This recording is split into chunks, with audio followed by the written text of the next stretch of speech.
Well, after we first brought this topic out in the open, most of the emails that we received were from people who thought that we should have included an atheist in our discussion.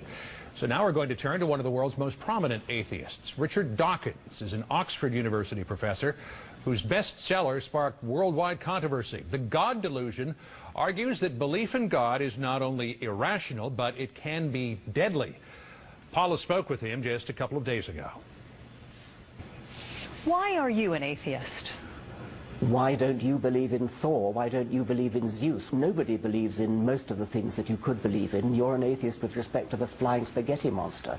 I'm an atheist with respect to the Judeo-Christian God because there is not a shred of evidence in favor of the Judeo-Christian God or indeed any other God.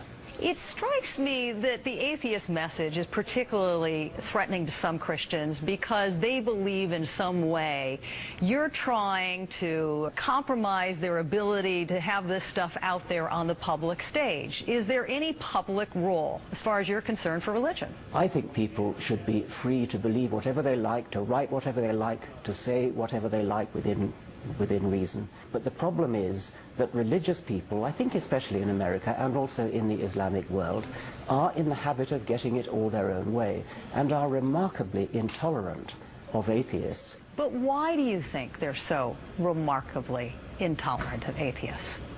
Well, I think there's a sort of historic misunderstanding of what atheism is.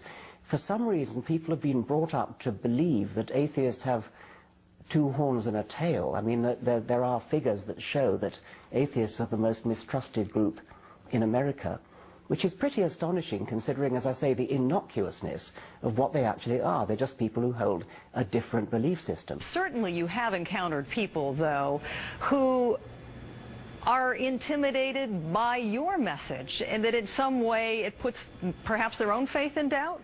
Well, why would anybody be intimidated by mere words? I mean, neither I nor any other atheist that I know ever threatens violence. We never threaten to fly planes into skyscrapers. We never threaten suicide bombs. We're very gentle people. All we do is use words to talk about things like the cosmos, the origin of the universe, evolution, the origin of life. What's there to be frightened of in just an opinion? Final question. How would you characterize the overarching public reaction to atheism? Misunderstanding and really missing an awful lot of what's valuable, because if you're an atheist, you know it's a precious life, it's a beautiful life, it's something that we should live to the full, to the end of our days, whereas if you're religious and you believe that there's another life somehow, that means you don't live this life to the full because you think you're going to get another one. That's an awfully negative way to live a life. Being an atheist frees you up to live this life properly, happily, and fully. Richard Dawkins, we really appreciate your time tonight. Thank you so much for joining us. Thank you. Welcome back. We're talking about discrimination against atheists and how the fear of becoming outcasts keeps many atheists underground. Let's turn to our Out in the Open panel again. Atheist Ellen Johnson is here with us, the Reverend Jesse Lee Peterson, and radio talk show host Rachel Maddow. So let me turn to you first of all, Ellen. Do atheists bring this on themselves by going to the Supreme Court with campaigns like God We Trust off of the currency? You're 1 to 3% of the population. Why are you so noisy? By trying to uphold the Constitution of the United States. I think that's being a good citizen. I think that we should be applauded for it. However, most atheists are in the closet, unfortunately. We haven't seen that. This is just the tip of the iceberg.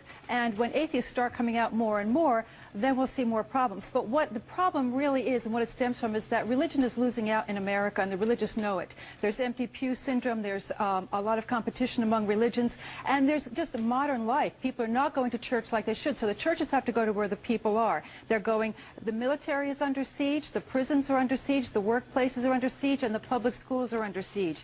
And the religious are getting very angry, and they're fighting back, and when they see an atheist who tries to uphold the Constitution and challenge them when they break the law, then there are all kinds of problems. And mind you, they also go after religious people. In Pontotoc, Mississippi, when a Christian woman said, that organized prayers in that school, the public school systems there, were wrong, and she challenged it. They went after her with a vengeance. Right. Bishop John Shelby Spong received 15 death threats because of his liberal views. So it's not just atheists. Reverend Priestley, you're losing out? Is that No, why you're discriminating against these people? Atheists are hypocrites.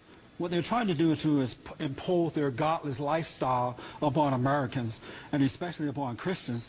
This great country was built on the idea of God, family, and Constitution, and they want to change that. Now, if they want to be an atheist, it's okay to do that, but just go and do it, and don't try to change America. Remove God out of the lives of everybody. And Christians are just fighting back, and real fast. We saw the same thing with the radical homosexual movement. They decided to come out of the closet, and what they did was they imposed their lifestyle upon Americans.